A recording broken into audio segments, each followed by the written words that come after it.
Hey guys!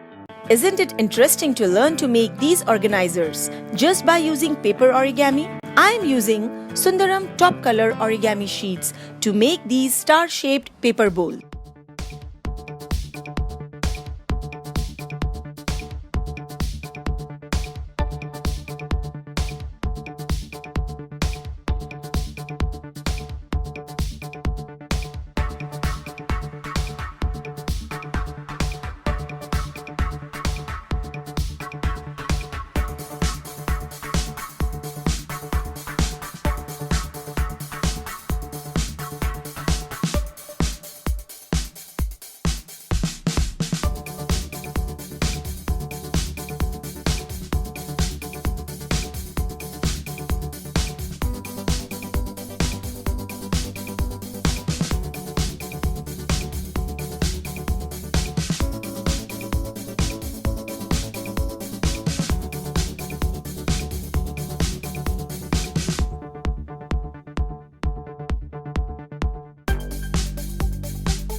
These star bowls can also be used to make a Christmas tree as well.